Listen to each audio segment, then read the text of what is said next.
Alright mga idol, dito na naman po si misteryosong makata, ang biyahero, ngunit hindi babaero ng bataan. Nandito po tayo ngayon sa isang liblib na lugar at ating tutuklasin. Ating tutuklasin ang sinasabi nilang mga ginawang paliguan noong panahon pa ng unang sibilisasyon. Dito ay ating matutunghayan ang isang napakalaki at kakaibang uri ng swimming pool. Ayan, makikita nyo naman, ito ay kakaiba sa mga nakikita natin sa mga resort.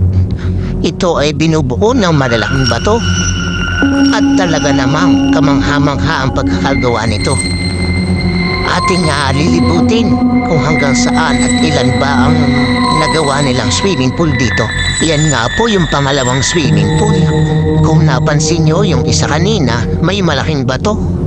May malaking bato sa gitna ng swimming pool at ito ay ginawa nilang disenyo.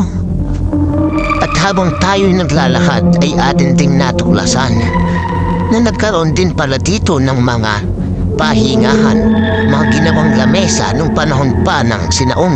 Ayan, napapansin nyo naman ang mga malalaking bato. Ito ay nagsisilbing mga lamesa, upuan o tambayan ng mga tao na pumapasyal dito. Ngunit sa ngayon, ang tinatawag na The Lost Resort ay wala ng tubig.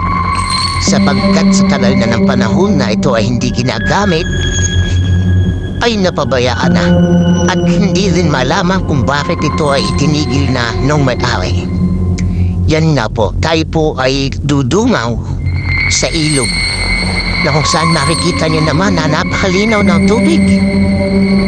Yan, habang tayo nag-iikot-ikot ay makikita niyo na napapalibutan tayo ng mga kapuluan sapagkat ito ay nasa isang liblib na lugar sa gitna ng kabundukan.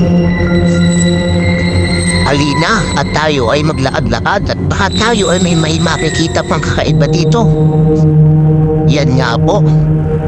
Yan ang aking mga kasama sa pagtuklas ng nawawala o The Lost Resort nung panahon pa ng unang sibilisasyon.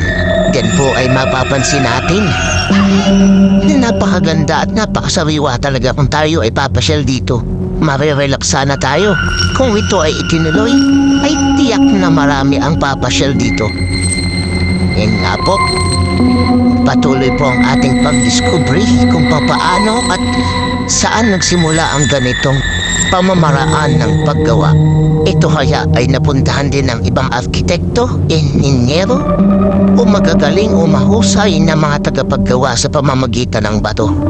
Yan po ang sinasabi ko sa inyong malaking bato.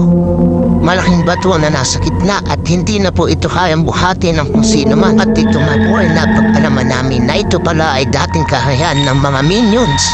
At ito ang simbolo ng kanilang kaharian. Siya pala ang pinakamatanda o higanteng minions na nabubuhay noon.